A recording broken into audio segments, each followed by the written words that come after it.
The self-help industry in the US is growing nearly 15% and generates around $45 to $70 billion every year. This sounds kind of crazy, but now, the mill people have probably YouTube right now, you'll see hundreds of channels talking about self-improvement, mindset, discipline. So the real question is, why is the self-help industry exploding like this?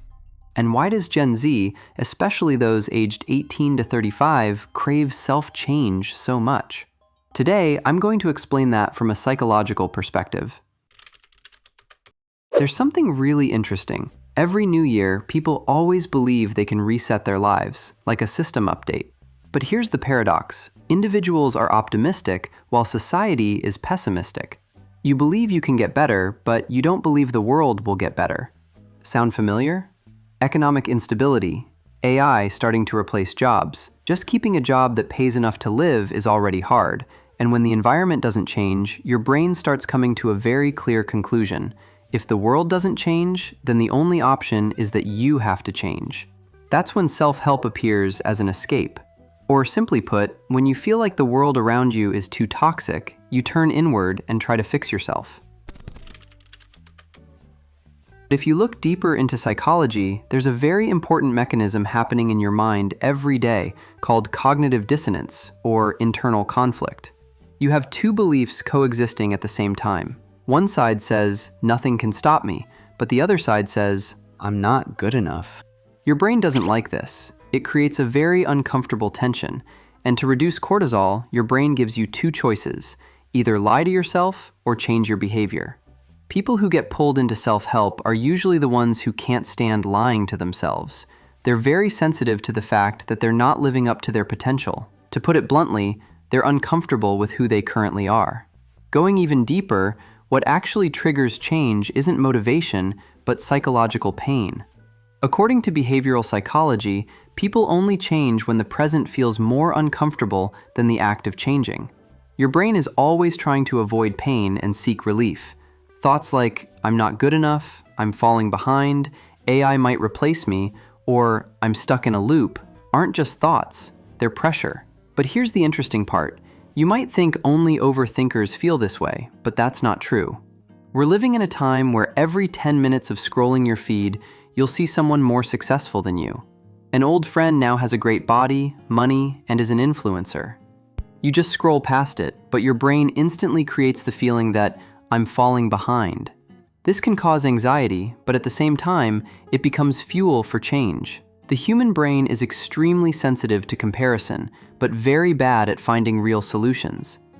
There's also another big factor, dopamine, but not in the way you think. Most people think dopamine comes from rewards, but in reality, it comes from the anticipation of a reward.